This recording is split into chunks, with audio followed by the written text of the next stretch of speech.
আওয়ামী লীগকে আইনত নিষিদ্ধ ঘোষণা, জুলাই গণহত্যার বিচার এবং শহীদ আহতদের ক্ষতিপূরণ আদায়ের লক্ষ্যে বাংলাদেশে গঠিত হচ্ছে নতুন একটি ঐক্যবদ্ধ জাতীয় প্ল্যাটফর্ম জুলাই ঐক্য।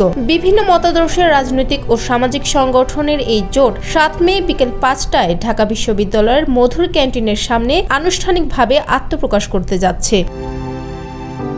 যমুনা ইলেকট্রনিক্স ঈদে ডাবল খুশি অফার সিজন 3, যে কোনো পণ্য কিনলেই পাচ্ছেন নিশ্চিত ঈদ উপহার।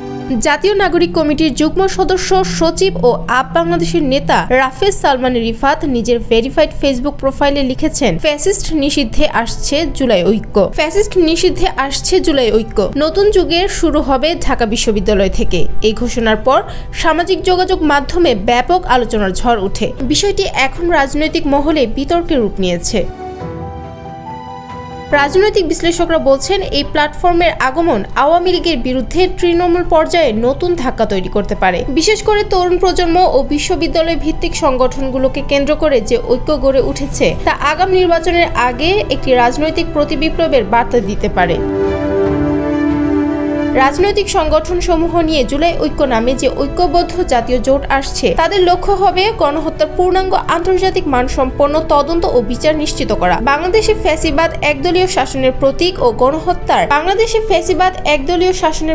ও গণহত্যাকারী লীগকে আইনত নিষিদ্ধ ঘোষণা করা, শহীদ, আহত ও নিখোঁজদের পূর্ণ তালিকা প্রকাশ ও ক্ষতিপূরণের দাবি আদায়, সব মতাদর্শিক ও সামাজিক সংগঠনকে ঐক্যবদ্ধ করে জুলাই অভ্যুত্থানের ঐক্যকে পুনরায় জাগ্রত করা।